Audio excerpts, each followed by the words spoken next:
know why Australia won the T20 World Cup final? Because of the toss. They won the toss, they elected to ball, and they won the match. That's why they won the match, okay? Also, that should make absolutely no sense because there was genuinely not that much due today. It was like this was a dewless match, right? Yes, we saw just a little bit at the end of the first innings. There was maybe just a little bit in the second one, but most of all, the dew did not play much of a factor today. So, you know what? Australia, well done. Well done. You kind of beat the odds, but technically didn't, but kind of beat the odds there because there wasn't that much dew and you still won chasing. So it's not just about the dew, but the pitches. This pitch, probably New Zealand could have made 185, 190 if Kane Williamson didn't get out because Josh Hazlewood is an absolute legendary bowler, man. His line and lengths are metronomic, to say the least. Genuinely, this team was not backed by any of the pundits or gurus or, people who know about cricket, specifically me, but also the fact that Australia are just so underrated in the T20 format. It's always talked about they don't concentrate on T20 cricket as much as they do in the one-day ODI cricket or in Test cricket, but this T20 World Cup has proven everyone wrong. The way they played against England was atrocious. But since that point, they got some guy back into this team. Surprise, surprise, this guy who scored consistently against West Indies in West Indies, against Bangladesh in Bangladesh. And they're like, no, we're going to drop him and play against England, got hammered, and then brought him back. Mitchell freaking Marsh, right? This guy has just shown why he's in the side. He was promoted up to number 3 against West Indies, according to what he said. And he's done it time after time after time after time. And now in a T20 World Cup final against New Zealand, literally walked over them. You're not supposed to walk over New Zealand.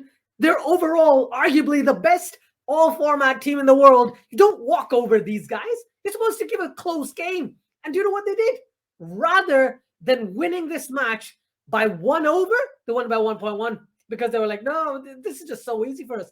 They bossed the second innings, right? I'm not even going to talk about David Warner's 53 because David Warner, player of the tournament, by the way, was so essential, was so crucial to Australia winning games. David Warner got a 50 or almost a 50 in the semi-final and then scoring 53 today and genuinely settling in the fact that, Australia are a formidable T20 unit.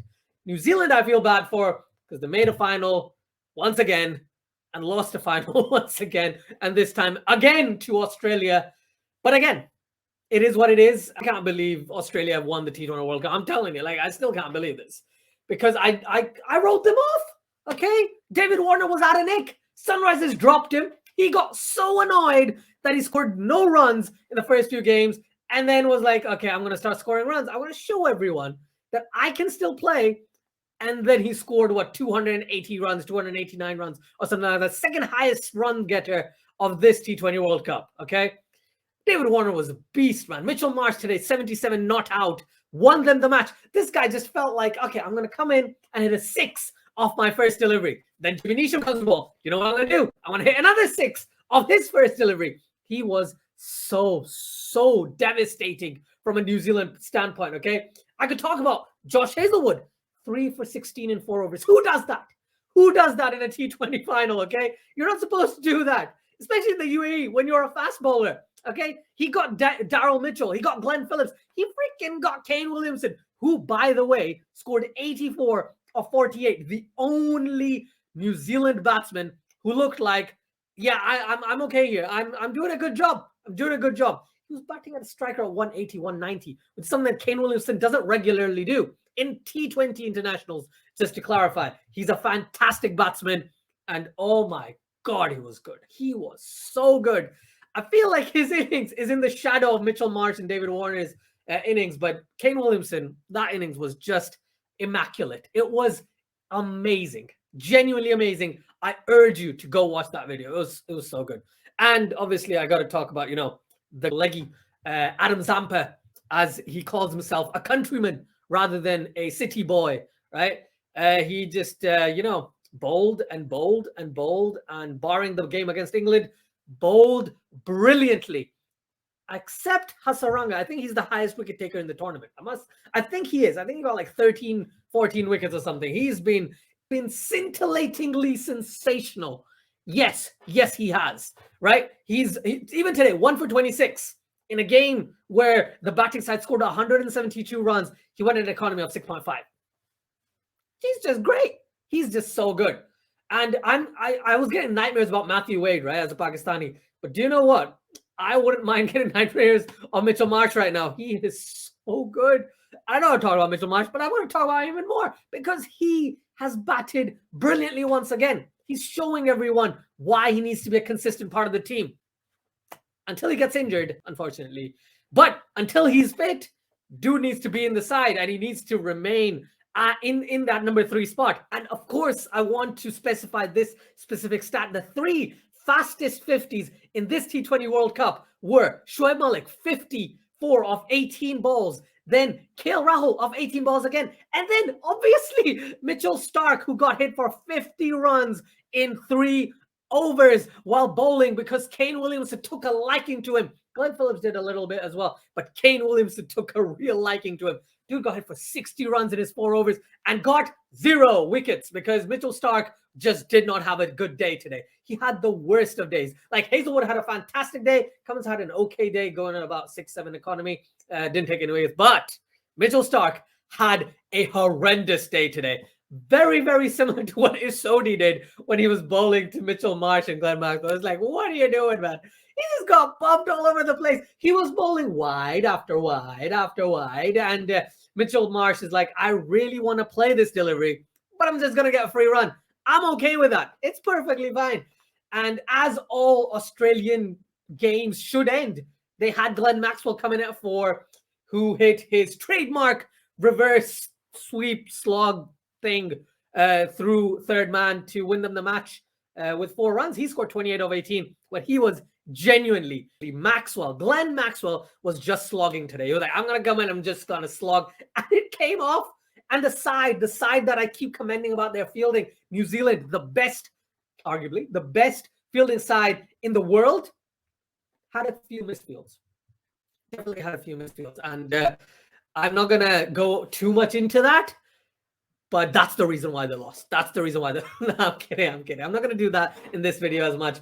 What did happen, though? What did happen was that New Zealand didn't go hard enough in the power play. The first 6 overs were absolutely crucial. They scored 30 runs in the power play. Australia scored like 40, 42, something like that.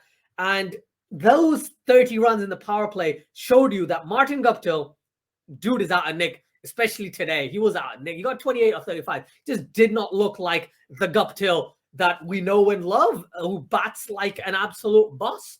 And I think Guptill kind of slowed the innings down. He was going a striker of 80. He got out. Glenn Phillips came in. No Devon Conway because it seems like he broke his own hand by punching something, which if it's true, then that is not a very smart thing to do. But if it's not true, then I really hope he gets a speedy recovery.